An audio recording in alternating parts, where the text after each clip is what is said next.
And last, psychomotor. Enables students to set realistic goals and work towards achieving them, fostering a sense of accomplishment. So, mga yung objectives, ma'am. And for step 2, lesson proper na siya. Nanginit lagi ko. Maski kitog na ko ganyan. The teacher will read a story about the respectful young girl. Then step 3, mag-class sharing na dayon. Then lastly, step 4, conduct naming assessment, which is reflective paper. Okay, that's all. Sean!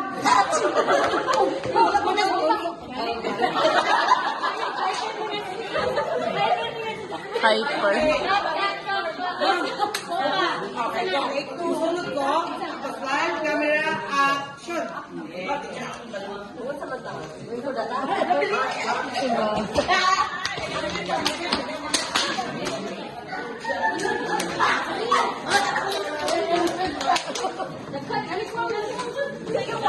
Good morning. Good morning, children. Oh, pathway. Very good. Hello. Sit properly. How's your day? Did you take a bath? Ako nga, nagsagay na din ko, mama. Bituan na din ko. Sige. Okay. Are you ready to listen to me? Okay. Handa na ba ang lahat? Did you bring something from teacher? Okay. Okay, what is our lesson yesterday? How will you know the topic yesterday? Ambot, ma'am. What is ambot? What is ambot? Oh, yes, ito ma'am. Ma'am. Ako sa dito. Ako sa dito. Anybody can answer me? No, you are present but mentally absent. My goodness. Set ko, ma'am, kaya may patay ko sa musilay. Napatay.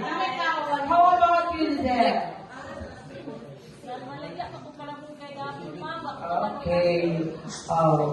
Iris can answer the question, please. Anyway, yesterday our lesson is all about. Ma'am. Kung pili, ma'am, babe. No. You are not listening again. But oh my goodness, children. You are not listening. How about you, Tricia? Can you answer me the question?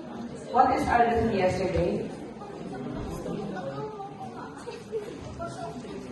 Nagsalat pala, ma'am.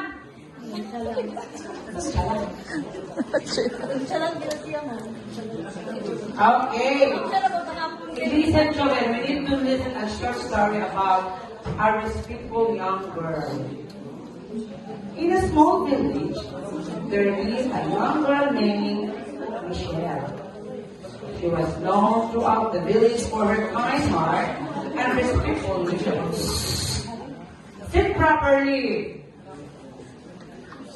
One Sunday morning, Michelle walked through the village, which she came across the elderly woman, Mrs. Tanaka. Ako, basa. Ano mo basa? You are not behaving, you are very talkative. Without hesitation, Michelle rushed to her side and gently looked the bag from her hand. Oh my goodness.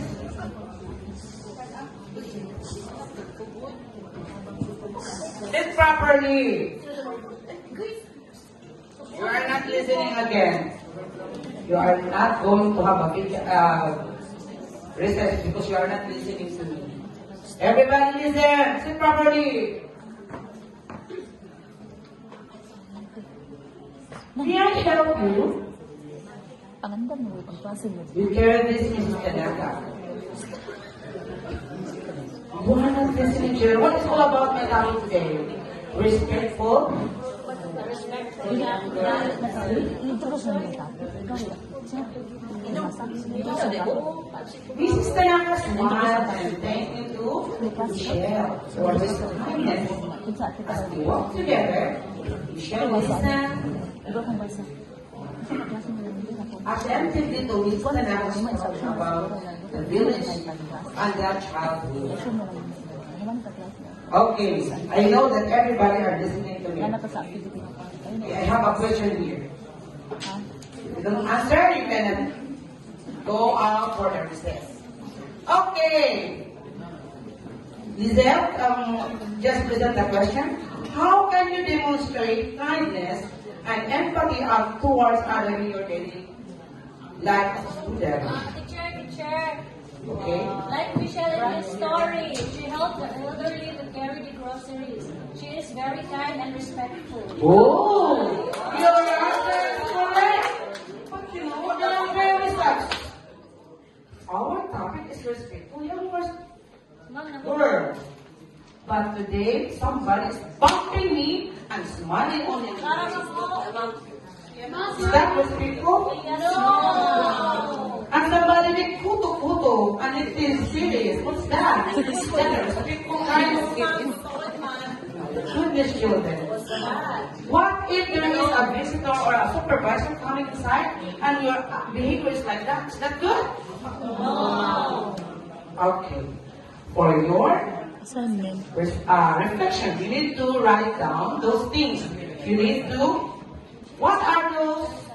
Okay, can you share something to your classmate about kindness or showing respectful things to your classmate now? Mama, Okay. pag ako mole mo, amin ko, ma'am. Very much no. Yes. I don't know because you are not doing that well in school. How about others? Bullying pa na. It's not doing it. Somebody is bumping me. Is that good as a teacher? Somebody is bumping. There is no sorry for it. Ma'am, sorry, ma'am. Sorry for what? Sorry. But you are not getting those things on the Sorry, form. ma'am. Hindi ko po kung Michelle, ma'am. Okay, your story is accepted. I want tomorrow you'll be good to me. Okay? Yes, yes. Okay, you can take your mistake. Yes!